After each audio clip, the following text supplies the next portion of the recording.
So hello guys. So in this case we have dived to another case where we are saying using first order differential equation, the application of it to the electrical circuit, specifically RC circuit. But now this is a time varying current circuit, but it's still an AC. Okay. So for this case, we going to derive the general solution to this. So our first step is to use the Kirchhoff voltage law to determine our first order non-homogeneous equation. So we are saying our first order non-homogeneous equation. So that's what we'll be solving for this case. And remember, the capacitor above is already uncharged. Okay, so to charge it, we should close the switch at point A. Then this will complete the RC circuit, the RC series circuit consisting this capacitor and this ideal battery and this resistance. So because it has resistance and capacitance, so and a capacitor, so these are RC circuit. Okay, so once the switch is closed, the charge will begin to flow. Okay, so the capacitor plate and the terminal of the battery, okay, on each other side of the capacitor will start charging. Okay, so the capacitor will start charging, so the current will increase the charge on the plates and the potential difference across the capacitor. So for this case, we know we usually say that charge equals C multiplied by V. Okay, so this for capacitors. So this for physics, but for this case, this video is for our ordinary differential equation. So we are saying our first step is to get the first order non-homogeneous equation using the Kirchhoff's voltage law. Okay, so how will we get this? We are saying traversing this loop circuit from this point. So let me label this point VA, then traversing it clockwise. Okay, in the clockwise direction. So if we traverse this loop of circuit in the clockwise direction, we should get a VA using all the rules. So I'll just go quick, but using all the rules we have established whatever we know. Okay, minus IR plus, so from this point I'll get voltage as Q over C and should be a minus. Okay, so should be a minus at this point. So we have done a lot, so check on that. Should give me, I'll get back to VA. So if I transpose this to this point, I should get a 0 at that point. Now we are saying E as a function of T, which is E1, should give me IR. Okay, I'll take that to the other side and then I'll add that to Q over C. Okay, so I'll take this to this other side and then take this to this other side. So I can take this to the other side. So I'll say IR should give me E of T minus Q of C. Okay, so that's my first step. So we are solving for the current. Okay, so we are solving for the current. So we are saying for us to solve for this current, we are saying divide by R. So I'll get I should give me E of T divided by R, then minus Q upon RC. Okay, so from this point we'll go out by pulling out negative 1 over RC for us. So we'll say pull out negative 1 over RC. So if we pull out negative 1 over RC, I should get equal negative 1 over RC into Q minus C epsilon. Okay, this is a function of T. Okay, So from that point, we'll continue. Keep in mind we are saying q is the same as the integral of I delta t. Okay, so I'll say delta q upon dt is the same as I. Okay, so from this point I'll replace I with this. So I'll say delta q upon delta t should give me negative 1 over r c. Multiply that by q minus c, then that. Okay, so from that point we'll firstly take the integral, or first let's multiply this.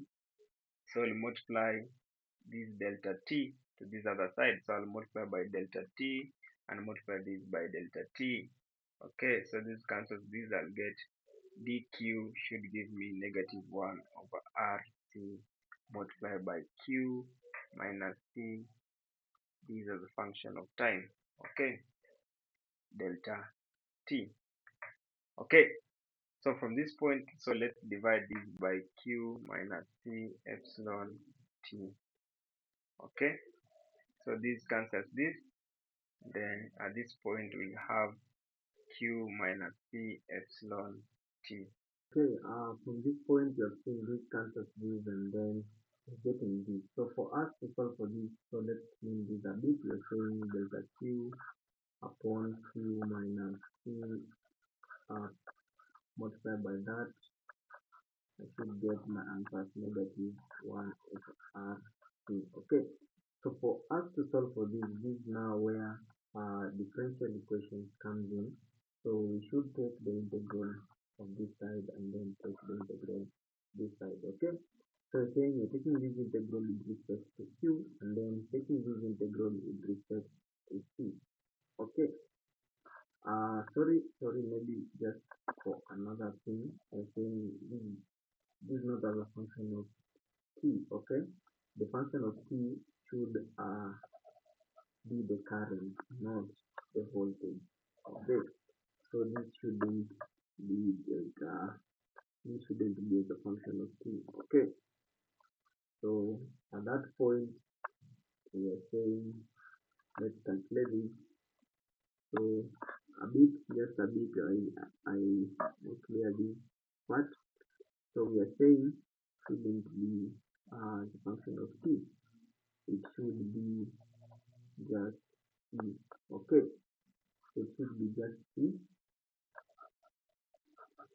So where there's an I is where we place our t. Okay, as I as a function of t. Okay, so from that point we are saying we are okay. So let's calculate, let's continue doing our integral. So we are saying check the integral of both sides. Now this is where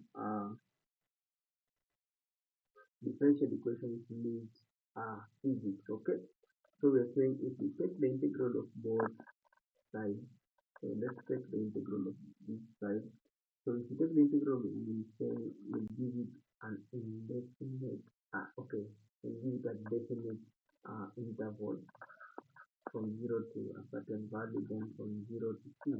Okay, so this is definite integral. Okay, so once we do that, if we take the integral of this, so we should get ln of q minus c epsilon, then we respect it from 0, taking the bounds. Okay, we shouldn't add a constant here at this point, so just take the bounds from 0 to that should give me, if I take the integral of this, and remember this is dt.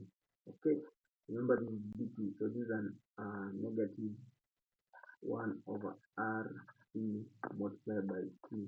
Okay, so again this I'll take from 0 to t. Okay, so once we have done that, we'll say let's operate this. So we'll say the natural log of, now substituting t to b is q minus c epsilon. Okay, now minus ln of now 0 minus c epsilon. Okay, should give me if I take t to this and then take 0, I should get negative P upon RC. Then I should minus that by the minus of 0 upon RC. Okay, so from that point, if I simplify this, I should get negative P all over RC. This will go down to 0. Then at this point, it will go down to ln of this. So I'll say this is ln of Q minus P epsilon minus the ln of negative P epsilon. Okay, so properties of logarithm allows me to write this as ln of the absolute value of Q minus P epsilon divided by negative P epsilon. Okay, to give me negative P upon RC.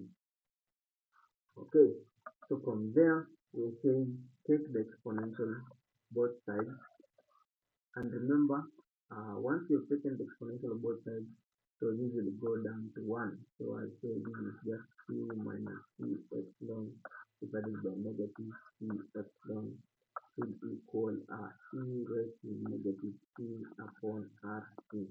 Okay, if I multiply this by negative P epsilon and multiply this by negative C epsilon, I cancel these and should get Q, and remember Q as a function of time, okay, minus P epsilon should give me negative P epsilon e raised to negative P all over RC.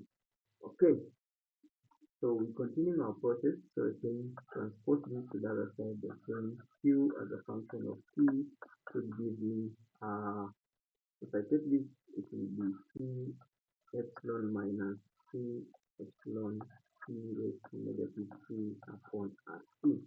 So if I pull out these, I should get P epsilon into 1 minus epsilon raised to negative P all over RC.